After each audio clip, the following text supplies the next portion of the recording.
Welcome to the home academy. Friends, हम पढ़ रहे थे इंडियन फिजिकल डिवीजन्स के बारे में, जो कि ज्योग्राफी का एक इम्पॉर्टेंट टॉपिक है। इंडियन फिजिकल डिवीजन में टोटल 5 टाइप्स हमें पढ़नी है, 5 वो डिवीजन्स के बारे में पढ़ना है, जिसमें आज हम कोस्टल प्लेन्स के बारे में पढ़ेंगे। इससे पहले हम बहुत से टॉपिक पढ़ चुके हैं, जिसमें हमने mountains, northern plains, peninsular Plato's और डिजर्ट के बारे में पढ़ा है। कोस्टल प्लेन्स पढ़ेंगे और फिर हम आइलैंड्स के बारे में जानेंगे। तो कोस्टल प्लेन्स को पढ़ने से पहले आप एक बार इंडिया का मैप देख लीजिए। आप जानते हैं कि हम सबसे पहले जो है माउंटेन्स के बारे में पढ़ चुके हैं। पहले नंबर पे हमने माउंटेन्स पढ़ा है, नॉर्दर्न प्लेन्स पढ़े हैं, पेनिनसुलर प्लेटूज पढ़े हैं। चौथे नंबर पे हम थार डिजर्ट के बारे में पढ़ चुके हैं। पेनिनसुलर प्लेटूज के वक्त आप देखेंगे हमने वेस्टर्न घाट्स भी पढ़े, हमने ईस्टर्न घाट्स यहाँ पर ये भी पढ़े हुए हैं। बट इस वेस्टर्न घाट्स के साथ एक एरिया जुड़ता है जिसे हम वेस्टर्न कोस्टल प्लेन्स कहते हैं। एक ईस्टर्न कोस्टल प्लेन्स जो कि ईस्टर्न घाट्स के साथ एरिया पैरेलल में चलता है, उसे हम ईस्टर्न कोस्टल प्लेन्स कहेंगे। आज के लेसन में हम इन्हीं के बारे में पढ़ेंगे। मैं आपको मैप में दिखा देता हूँ, इसे जूम कर देखिए। ये जो एरिया है हमारा, ये वाला एरिया, ये वाला वेस्टर्न घाट और जो हमारे अरेबियन सी के बीच में है ये एरिया, ये हमारा जो है वेस्टर्न कोस्टल प्लेन्स है। सिमिलरली बे ऑफ बंगाल और हमारे ईस्टर्न घाट के बीच में ये जो एरिया है, ये हमारा कौन सा एरिया होगा? Eastern coastal plain. क्या होता है ये कोस्टल प्लेन? कोस्टल प्लेन्स आप जानते हैं हमारी कंट्री में एक कोस्टल बाउंड्री है जो कि 75 और 100 किलोमीटर तक जो है फैली हुई है, जिसमें हम आइलैंड्स को भी अपने इंक्लूड करते हैं।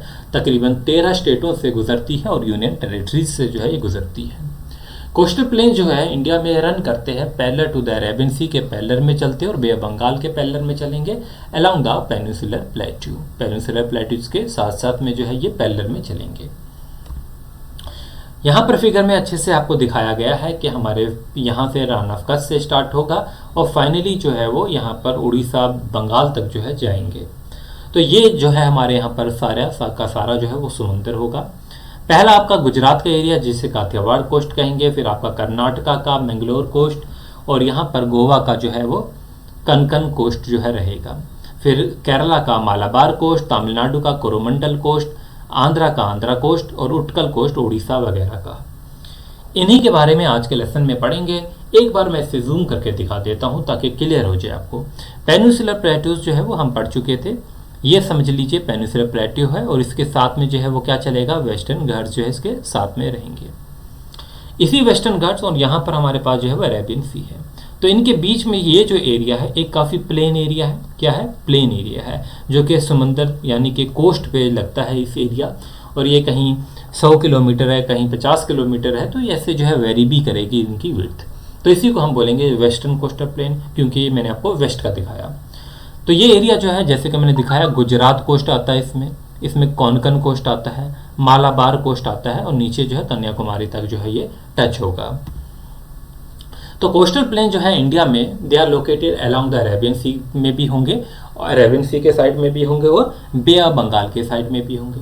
और इसी के बेसिस में हम इनको डिवाइड कर सकते हैं 2 टाइप्स में। वो 2 टाइप्स कौन सी है? नाम से ही क्लियर है। एक रहेगी आपकी वेस्टर्न कोस्टल प्लेन, दूसरी रहेगी आपकी ईस्टर्न कोस्टल प्लेन।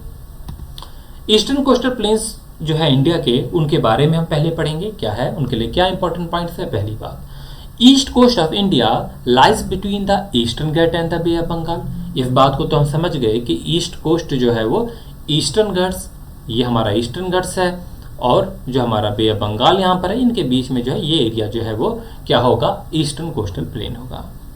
ये कहाँ से एक्सटेंड है? ये हमारे जो है ये डेल्टा रीजन से, गंगा के डेल्टा से कन्याकुमारी तक एक्सटेंड होगा।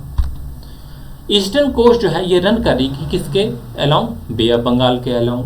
क्वेश्चन आ सकता है कि ये अरेबियन सी के अलोंग रन करेगी या बे ऑफ बंगाल, तो आपका सही आंसर बे ऑफ बंगाल होगा। It is wider than the western coastal plane. अगर इसकी विड्थ की बात करेंगे ईस्टर्न कोस्टल प्लेन की, इसकी विड्थ जो है वो ज़्यादा है। क्या है? इसकी विड्थ जो है वो ज़्यादा है। किससे जब हम कंपेयर करेंगे? वेस्टर्न कोस्टल प्लेन से। इट्स एवरेज विड्थ जो है इसकी कितनी है? 120 किलोमीटर तक है। और वहाँ पर अगर हम वेस्ट में बात करेंगे तो उनकी विड्थ जो है वो कम है, कहीं 10 है, कहीं 20 किलोमीटर है, इस तरीके से है। तो नॉर्दर्न पार्ट जो है कोस्ट का, उसे हम नॉर्थर्न सिरकार कहेंगे। नॉर्थर्न पार्ट जो होगा उसे हम क्या कहेंगे, नॉर्थर्न सरकार कहेंगे, जो कि हमारे जो है उड़ीसा वाले साइड में पड़ेगा। सदर्न पार्ट जो होगा उसे हम क्या कहेंगे, जो तमिलनाडु के पार्ट में रहेगा उसे मैं कोरोमंडल कोस्ट कहेंगे। तभी मैंने आपको फिगर से ये चीज़ें दिखाई थी। तो आप देख सकते हैं ईस्टर्न कोस्टल प्लेन जो है it is mark by the deltas, इसे मार्क करते हैं हम डेल्टा से। ईस्टर्न कोस्टल प्लेन जो है क्या बनाता है, डेल्टा बनाता है। आप जानते हैं बहुत से ऐसे ईस्ट फ्लोइंग रिवर है जो कि जाके बे ऑफ बंगाल में फाइनली जाते हैं और वहाँ पर डेल्टा बनाते हैं, जैसे महानदी है, गोदावरी है, कृष्णा है, कावेरी है। हमारे पास एक इम्पॉर्टेंट लेक यहाँ पर पड़ती है, चिलिका लेक, जो कि एक साल्ट वाटर लेक है उड़ीसा में। वो पड़ती है south of Mahanadi delta, Mahanadi delta के साउथ में पड़ती है। अच्छा, अब यहाँ पर डेल्टा बनते हैं, जो डिपॉजिट्स होते हैं रिवर्स के, उनसे सॉइल्स आती है वगैरह वगैरह, तो ये कल्टीवेशन के लिए रीजन जो है होगा वो बेहतर रहेगा। तो आप देख सकते हैं यहाँ पर हमने डेल्टा दिखाया हुआ है, ईस्टर्न डेल्टा है। तो ये जो रीजन होगा, ये वाला रीजन जो होगा, ये कल्टीवेशन के लिए बेहतर रहेगा। ये किसके लिए बेहतर होगा, for growing the spices, rice, coconut, pepper, यहाँ पर जो है उगाए जाएंगे। They are the centre of trade and commerce, क्योंकि जो है स्पाइसेस मिलेंगे, कोकोनट होंगे, ये सारी चीज़ें जो है यहाँ पर होगी, तो ये ट्रेड के लिए, कॉमर्स के लिए जो है बेहतर होंगे। यहाँ पर जो है फिशिंग की जाती है, तो फिशिंग एक्टिविटीज़ के लिए यहाँ पर जो है विलेजेस भी जो है डेवलप की गए हैं अलोंग दिस कोस्ट। ये जो रीजन है ये रिसीव करता है मूनसून। आप पढ़ेंगे अभी क्लाइमेट के बारे में, क्लाइमेट का टॉपिक आपके सिलेबस में है, जहाँ पर हम north east south west monsoon के बारे में पढ़ेंगे। तो ये जो रीजन एक ऐसा रीजन है, ये दोनों से जो है वो रेनफॉल रिसीव करेगा। ठीक है, ये रिट्रीट जो मूनसून होती है उसके ज़रिए भी जो है इसमें जो है वो रेनफॉल होगी। तो एनुअल रेनफॉल 100 से 300 सेंटीमीटर तक होगी। तमिलनाडु कोस्ट जो है उसे हम कोरोमंडल कोस्ट कहेंगे, Orissa and west Bengal coast को हम नॉर्दर्न सरकार कोस्ट कहेंगे। अब हम बात करेंगे western coastal plane of India की। फिगर में आपको ऑलरेडी बता चुका हूं, जिसमें गुजरात कोस्ट होगा, कोंकण कोस्ट होगा, मालाबार कोस्ट होगा। ये हमारे कौन से हैं, वेस्टर्न कोस्टल प्लेन है इंडिया के। West coast of India it extend from the gulf of Cambay, जिस या तो आप गल्फ ऑफ खम्बत भी कहते हैं, जिसे गल्फ ऑफ खम्बत भी कहते हैं, जो कि गुजरात में है, और यहाँ से कैप कोमोरिन जो कि कन्याकुमारी में है वहाँ तक एक्सटेंड है। वेस्टर्न कोस्टल प्लेन में जो है 4 जो है वो डिविजन्स है। एक आपका रहता है पहला ये वाला एरिया, गुजरात कोस्ट वाला। गुजरात कोस्ट को हम कच्छ और काठियावाड़ कोस्ट कहते हैं। कोंकण कोस्ट सेकंड नंबर पे होता है, जो मुंबई से लेके गोवा तक होगा। कर्नाटका कोस्ट जो है गोवा से मैंगलोर तक रहेगा। और फिर मालाबार कोस्ट केरला का रीजन, जो कि मैंगलोर से कन्याकुमारी होगा। आप जानेंगे मालाबार जो कोस्ट है इसके कुछ अलग फीचर्स हैं, जो कि बैक वाटर का फीचर है, जिसे कयालास कहते हैं। काफ़ी इंपॉर्टेंट है एग्जामिनेशन पॉइंट ऑफ व्यू से। इस पे एमसीक्यू में ज़रूर करवाऊंगा, अभी आप सिर्फ इतना याद रखें। अब यहाँ पर जो रिवर है हमने देखा था ईस्टर्न कोस्ट में वो डेल्टा बनाते हैं, लेकिन यहाँ वाले रिवर जो है वो डेल्टा नहीं बनाते। यहाँ वाले रिवर जो है स्टोरीज बनाते हैं, क्रीक्स बनाते हैं, कोव्स बनाते हैं।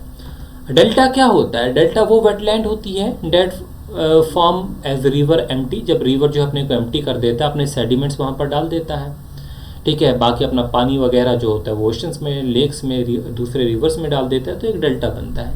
लेकिन ये रिवर डेल्टा नहीं बनाते, ये क्या बनाते हैं, कोव बनाते हैं। क्या बनाते हैं, कोव बनाते हैं। कोव क्या है, एक स्मॉल जो है शेटर्ड बे है, उसे हम कोव कहते हैं, जो कि ओशन रिवर लेक के पास बनता है। क्रीक्स बनाते हैं। क्रीक्स क्या होगा, एक नैरो एरिया होता है वाटर का that flows into the land from the sea. अब यहाँ पर हमारे पास समंदर है, लेट अस सपोज समंदर है, और यहाँ से एक नैरो एरिया बनता है जो आपके लैंड तक चला जाता है। अगर लैंड तक जाएगा तो यहाँ पर ट्रांसपोर्ट होगा, यहाँ पर हम पोर्ट्स बना सकते हैं। ठीक है, हम पोर्ट बना सकते हैं, ट्रेडिंग कर सकते हैं, और यही वजह है कि यहाँ पर जो है पोर्ट भी आपको मिलेंगे। एस्टोरीज क्या होते हैं, एस्टोरीज वो एरिया होता है जहाँ पर लैंड है, हमारे पास ये लैंड है और ये हमारे पास समंदर है। तो समंदर और लैंड जिस एरिया में मिक्स होते हैं, थोड़ा समंदर होगा थोड़ा लैंड होगा, तो उस एरिया को हम एस्टोरीज कहेंगे। जहाँ पर जो है रिवर जो है वो जो है मीट करते हैं समंदर से, हम कह सकते हैं वाटर बॉडीज जो है आपस में मीट करती है। तो यहाँ पर वेस्टर्न कोस्ट प्लेन जो है ये नैरो होगा। हमने ईस्ट में देखा था वो 120 था, लेकिन ये जो है वो सिर्फ 20 वाइड किलोमीटर जो होगा वो वाइड होगा। तो वेस्टर्न कोस्टल प्लेन जो है एक एग्जांपल होगी सबमर्ज्ड कोस्टल प्लेन की। याद रखेंगे ये सबमर्ज्ड कोस्टल प्लेन है कि ये कोस्टल प्लेन कभी भी सबमर्ज हो पाएगा, हो सकता है। एक एग्जांपल भी होगी, आपने द्वारका रीजन के बारे में सुना होगा, और उसी की बात मैंने यहाँ पर की। एक इंपॉर्टेंट पॉइंट करके जो है लिख सकते हैं, it is believed that the city of the Dwarka which was a part of the Indian mainland situated along the west coast is submerged under the water। अब जो है वो सबमर्ज जो है हो चुका है। एक बात माना जाता था कि द्वारका जो है एक सिटी थी जो कि इंडिया के मेनलैंड में थी, और फाइनली जो है ये सबमर्ज हो चुकी है। और इसी सबमर्जेंस की वजह से it is a narrow belt and provide the natural condition for development of ports and harbour. तो एक नैरो बेल्ट बन चुका है जहाँ पर जो है ये फिजिबल कंडीशन देता है, बनाता है किस चीज़ के लिए, नेचुरल कंडीशन बना रहा है डेवलपमेंट ऑफ पोर्ट्स के। हम यहाँ पर पोर्ट्स डेवलप कर सकते हैं, हार्बर डेवलप कर सकते हैं। और देखते हैं आपने पढ़ना है पोर्ट्स के बारे में भी, आपका ट्रांसपोर्ट एंड कम्युनिकेशन भी है टॉपिक, तो इसमें आप पढ़ेंगे कांडला पोस्ट के बारे में, मजागांव पोस्ट के बारे में, जवाहरलाल नेहरू पोस्ट के बारे में, नवा शिवा पोस्ट के बारे में, मरमेगू पोस्ट के बारे में। अब बहुत से पोस्टों के नाम भी चेंज हो गए हैं, कुछ अदानी ग्रुप को मिल गए हैं। तो ये कुछ एग्जांपल है नेचुरल पोर्ट जो लोकेटेड है along the west coast. Friends, अगर आपको ये वीडियो पसंद आई है, आपको लगता है कि हमारा कंटेंट जो है आपके एग्जामिनेशन में हेल्प करेगा, तो आप ज़रूर जो है कमेंट करके हमें बताएंगे क्या इम्प्रूवमेंट की ज़रूरत है। फेसबुक पे फॉलो नहीं किया है, इंस्टाग्राम पे आप डायरेक्ट मैसेज कर सकते हैं, और ट्विटर, यूट्यूब को अगर सब्सक्राइब नहीं किया है तो ज़रूर कीजिए। आपकी नोटिफिकेशन हमारी वीडियोस के आपको मिलते रहेंगे। तो अब हम ईस्टर्न कोस्टल प्लेन और वेस्टर्न कोस्टल प्लेन्स का डिफरेंस जानेंगे और अपनी वीडियो को कंप्लीट करेंगे। डिफरेंस आपको ऑलरेडी बता चुके हैं, फिर भी एक बार देख लीजिए। ईस्टर्न कोस्टल क्या होगा, पहला पॉइंट रहेगा आपका, these plains are located along the eastern coast of the India and are bordered by the bay of Bengal. समझ गए आप? तो ये जो है ईस्टर्न कोस्ट है, ईस्ट जो हमारे हैं बे ऑफ बंगाल के बॉर्डर पे मिलेंगे आपको। वेस्टर्न कोस्ट की बात करेंगे, these are located along the western coast पे लोकेट होगा and are bordered by the Arabian sea. Third second रहेगा, दीज प्लेन आर स्ट्रेचली स्मूथ फ्रॉम नॉर्थ से साउथ तक with a broad plain and levelled surface. और जो west coast की अगर हम बात करते हैं, these plains are frequently intersected by the mountain ridges. अच्छा, वेस्ट प्लेन्स जो है ये काफ़ी आप देखेंगे इसमें इंटरसेक्शन आपको मिलेंगे, क्योंकि माउंटेन्स है वहाँ पर, जिसकी वजह से जो है बीच में से आप देखेंगे ये जो प्लेन है काफ़ी इंटरसेक्ट है बीच में से। ईस्टर्न कोस्टल की जो है 120 तक जो है वो विड्थ है, और यहाँ पर जो है वो विड्थ जो है वो 10 to 20 है, कहीं उससे ज़्यादा होगी, बट एक एवरेज मान लीजिए कि इसकी कम है और ईस्टर्न की ज़्यादा है। रिवर जो आउटफ्लो करते हैं into the bay of Bengal में, वो क्या बनाते हैं, डेल्टा, जैसे कि गोदावरी, कृष्णा, जो रिवर्स है ये डेल्टा बनाएंगे। और लेकिन यहाँ वाले जो है वो डेल्टा नहीं बनाते, बल्कि क्या बनाते हैं, जो कि मैंने अभी आपको बताया, कोव्स बनाएंगे, एस्टुरीज बनाएंगे। ईस्टर्न कोस्ट जो है वो रेगुलर होगी एंड स्मूथ होगी, therefore unfit for making port. बिल्कुल रेगुलर है, कोई भी इसमें इंटरसेक्शन नहीं है, पोर्ट्स बनाने के लिए जो है ये फिजिबल है, ये अनफिट है। और वेस्टर्न कोस्ट जो है यहाँ पर आपको मिलेंगे कि आप हार्बर भी बना सकते हैं, पोर्ट बना सकते हैं, बहुत से आपको हार्बर भी यहाँ पर मिलेंगे। तो आज की वीडियो में हमने जो है ईस्ट कोस्ट और वेस्ट कोस्ट को जो है कंप्लीट कर लिया है। उम्मीद है कि आपको वीडियो पसंद आई होगी, और अब हम जानेंगे आइलैंड्स के बारे में नेक्स्ट वीडियो में। तो ये वीडियो अपने फ्रेंड्स के साथ ज़रूर शेयर कीजिए।